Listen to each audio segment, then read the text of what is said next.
If I keep on looking away at myself, I'm sorry, I just look really cute today, so, just giving you a heads up.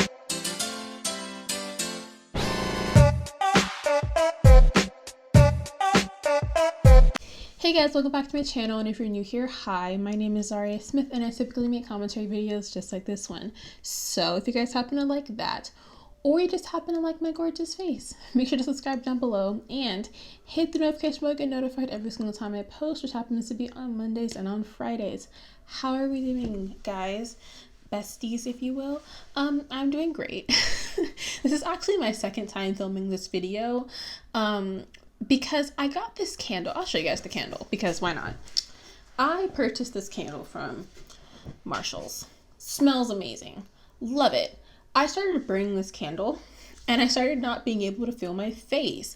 And I'm pretty sure that I'm allergic to this candle. So there's no celebratory lighting of a new candle for this video because we've already lit this one before. But yeah.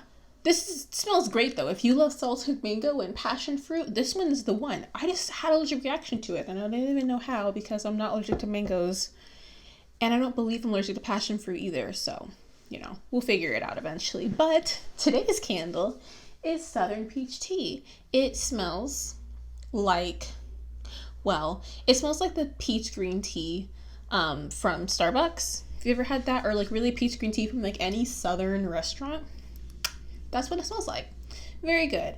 All of this intro to say, so I'm pretty sure OnlyFans is a pyramid scheme. And I'm saying I'm pretty sure, though pyramid scheme is probably like a stretch, but I'll get into it. And I've been thinking about this one for a really long time. It's been in my notes folder for at least 5 months. So we're breaking it out for this video. But yeah, so let's get into the video.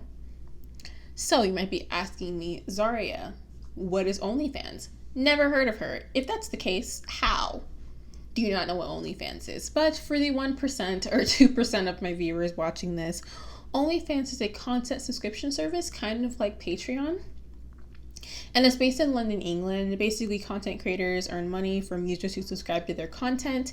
And the fans, that's what it's called, OnlyFans, because it's only your fans get to see your content type stuff. But it allows content creators to receive funding directly from their fans instead of it being filtered through, it does get filtered through, but you get funding directly from your fans on a monthly basis. And one-time tips you can also receive. You can also get pay-per-view, which is like you make a post and then you tell your viewers, hey, if you want to see this post, pay $20, and then you get to see the picture and, you can decide if it was worth the $20 or not, But yeah, it's very popular with sex workers, though there are, musicians on OnlyFans, there are chefs on OnlyFans, physical fitness experts and like gym people, but it's primarily, sex work, and also the highest paid earners are all female, which I mean, great, we love female empowerment, like whatever. But that is what OnlyFans is essentially, and I have no issues with OnlyFans. In fact, I honestly am pro sex work. I'm also for decriminalizing sex work. I don't think we should punish women for, doing whatever they want with their bodies, to each their own, I suppose. But you might be asking me, Zhariya, how did you get OnlyFans and then pyramid scheme and put those two together? And I wouldn't say pyramid scheme, but I feel like I'll say OnlyFans, not a pyramid scheme, but an MLM. Which, could argue is the same thing. But if you don't know what a pyramid scheme is essentially a sketchy and unattainable business model. It's basically where a few top-level members are making money off of all the people that are under them. There is really no product. There is just, you recruit people, those recruits pay, an entry fee, and then you get a percentage of that person's earnings. So then when that person recruits more people, then you get paid off from them. And that's why it's a pyramid, because it's like one guy recruits two, they recruit more, and then so on and so forth. Triangle. No one think I'm in the Illuminati because I just did a triangle. I don't want y'all spreading false rumors about me. Also, pyramid schemes are literally illegal in the US. And if you have a pyramid scheme, it will get reported to the FTC and it will get, shut down. But people, capitalism and all that stuff, love to find a way to make money. So people said, hey, maybe let's do a pyramid scheme, but let's actually sell a product so that's not taking advantage of people. So that's what an MLM is. An MLM is a pyramid scheme, but you get to sell a product. And also I want to say, you might be like, well, what's wrong with an MLM? If you're making money, then who cares? The FTC found, and this is why pyramid schemes are so scummy and MLMs are so scummy, is they find that 99% of people who join MLMs lose money. Which means those entry fees you have to pay, all the products you have to sell, a lot of them lose money after being in an MLM. Only 1% of people actually make money and profit from an MLM. So that's my issue. It's not only 1% of people get rich. No, it's 1% of people actually make money from it. It's not even rich. It's just minimum wage, So that's something to think about if you're thinking about joining an MLM. If you ever get a message from one of your friends hey girly, we haven't talked since high school, but I want you to join my MLM or whatever. Don't do it. It takes advantage of you. And I feel like I shouldn't have to, say don't join an MLM, but here I am saying don't join an MLM, But some examples of popular MLMs are Monet. I think that's the most popular one that's currently a thing. We also have LuLaRoe, Amway, Herbalife, Arbonne, and there's so many more. I think Illuminati makes a lot about MLMs, and then there's a lot of other anti-MLM channels on YouTube. So if you want to learn more about MLMs, go and check them out. But yeah, that's what an MLM is. And you might be like, okay, you know what OnlyFans is, you know what a pyramid scheme is, but let's get into the meat. Let's get into the tea, if you will, the gossip, the Southern peach tea of the video. Before I start, I'm not the only person who's been thinking this, but ever since OnlyFans started becoming a thing and I learned about their referral program, I'm that seems kind of the That's So Raven moment where the camera goes on your eye and you're wait a minute, that was what I got from the video. An article by Luna Salinas. I hope I don't say your name wrong. I'm so sorry if you're watching this, but she goes into detail about how OnlyFans is a pyramid scheme, and also about how she says this quote, which I found very interesting, and she says that OnlyFans was created so influencers could monetize their already existing following. And I think that's literally the point. I think it's so crazy to me that if you think about the amount of people that are influencers on OnlyFans, of course they're making a lot of money, and of course they're going to say about how much money they're making, and you're well, I'm going to make as much money as they're making. Then you join their referral, you click on their little referral code, and then you start an OnlyFans, and they're making money off of you. That's how it works. So I remember a couple months ago, Trisha Paytas, she was actually referred onto OnlyFans by another creator on OnlyFans. So that means that Trisha Paytas, in the top 1% of earners on OnlyFans, she joined with a referral, which means the person that was above her, that referred her, was making tens of thousands of dollars, most likely, off of Trisha Paytas.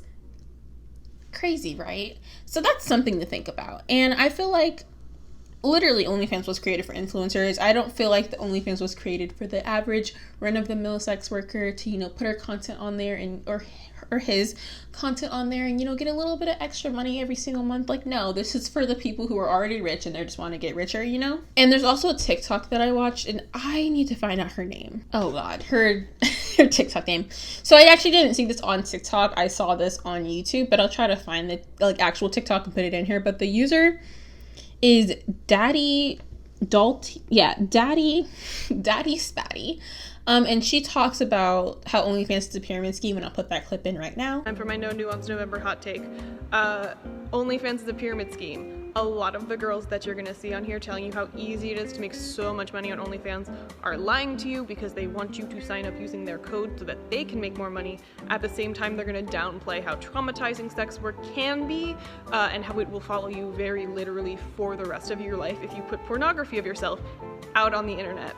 Don't fall for it. If you want to do sex work, do your fucking research. Also, ditto for anyone on here saying they make any substantial amount of money as a sugar baby, but they don't have sex with their sugar daddy. Come on. Isn't that crazy to think about? And she always explains it 1,000% better than I am, but like, this is I'm glad, because you know, whenever you're thinking about something and you're like, maybe I'm just the crazy one, but like, no, like, I'm not the crazy one. Like, I am probably not in the majority, but I know I'm not at least alone in this, stuff. So next I'm going to talk about promoting OnlyFans on social media and why I feel like it's more of a pyramid scheme, kind of like in the TikTok that I just showed you. Like I said, I'm pro sex work and I'm especially pro safe sex work. I think OnlyFans is great in that essence because you're like, being more safe. It's so scary how many like the situations that sex workers get themselves into, and I honestly feel for them, but like, social media has made sex work so popular, and not just OnlyFans. There are people with sugar babies. I have a video about being a sugar baby.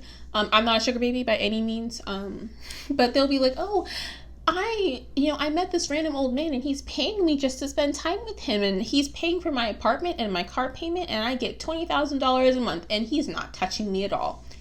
Who? What man in their right mind? What man in their right mind would give you $20,000 on top of a car, apartment, and all you have to do is spend time with them? Okay, I'll believe that. Also, we have, people who want to be a stripper. Like I said, love strippers. I feel like I probably shouldn't say that, but like, I also support strippers. You'll have strippers on TikTok saying like, oh yeah, being in a club is like so great, so loving. The community is so great, but then you actually talk to strippers, which I happen to know some, and they say it's sometimes a literal nightmare. But social media will romanticize sex work, and I think that's really dangerous, which is also why I feel like MLMs, in the same essence, will romanticize, well, you could be in the top 1%. You could be getting a new car, like the Mary Kay like pink Cadillac stuff or whatever. And it's like even worse when you think about the fact that like we're in, a pandemic, panini, if you will. And when you think about the fact that like there are some people that are graduating high school right now, they're like, well, I want to go to college just to sit in my dorm room and like be on my laptop. Maybe I shouldn't go to college. Well, maybe let me just, get a quick buck and go onto OnlyFans, right? Like, oh, I'll just turn 18 and suddenly become a sex worker. And it's like, do you understand that like you're putting content of you that is sexual when you're 18 years old? And that is just so predatory. And like, you are, let's say I'm 19 right now. Stuff that I do now, which I hate to think about it, but stuff that I do now, specifically with me, being on YouTube, is going to be watched. I'm going to be 30 years old in, like 11 years. Okay, no, that's, okay, whatever. But I'm going to be 30 years old in 11 years. And I'm going to be 30 years old and I'll be looking back at stuff that I'm doing right now and being like, oh God, I wish I didn't do that, So it's like, imagine what it's like when you were 18 and got tricked and, convinced to do sex work. And then you have to live with those pictures and videos of you on the internet for the rest of your life. That's terrifying, which is why I think that people should understand like the stakes that come with doing sex work. And then you have to be sure that's something that you really, really want to do. It's not something that you can just do on the side, So that's why I say like MLMs in the same way will take advantage of young girls coming out of high school or like single moms. And they'll be like, oh, you want to work from home job? You want to be your own girl boss? Which I have a video that I'm like currently writing about girl bosses, and I'll get into that whenever I make the video. But it's very predatory. Like you're getting these young kids, like I'm a young kid, and some people, don't think that there are people out there that like want to cause harm to them and, trick them, capitalism and all that stuff. But like, really sit down and think about it, and they're taking advantage of you, honey. They really are, you know? You go on TikTok, right? And you see girls talking about how much they're making on OnlyFans, and you're like, oh my gosh, I want to do that. You go onto YouTube and you see, I just paid for so-and-so's OnlyFans and I want to show you like what I found or whatever, or like if it's worth it, you know? You are so literally consumed with seeing OnlyFans, especially on Twitter. If I didn't know any better, I probably would have an OnlyFans, you know, if I didn't think about repercussions, you know? So I think it's, you start to see like your friends, you start to see other people starting to do this thing, and you're like, oh, well, I kind of feel FOMO. I want to do sex work. And it's like, it's sex work. It's literally like, you wouldn't, you know, drop out of school and like be a porn star, would you? So think about that. Think about it in the same essence of that, you know? But lastly, I want to talk about the OnlyFans documentary that I watched called Selling Sexy that was on Hulu. It basically talked about how during the pandemic, how OnlyFans kind of had a huge resurgence, you know, unemployment rates were obviously, you know, really bad in the US, still kind of is, you know, and OnlyFans exploded into pop culture. So popular, I couldn't stop seeing OnlyFans stuff in 2020, and even Beyonce, like, talking about she's going to start an OnlyFans in the Savage remix, which did numbers for OnlyFans, you know, and it talks about that.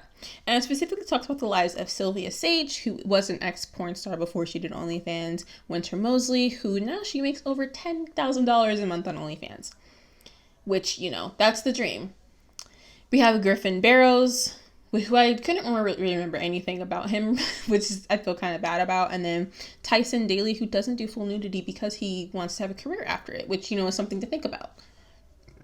And then we have Kirsten Vaughn, who actually, she says allegedly got fired for having an OnlyFans, which is another thing to think about. I think this documentary is very good and interesting. I think that, you know, we shouldn't glamorize sex work. We should just say like what it is, give your genuine experiences. If you are looking into doing OnlyFans, or you're looking into being a stripper or a sugar baby or whatever, find actual good sources and don't base your stuff off of TikTok, because that is terrifying. Please don't do that, you know?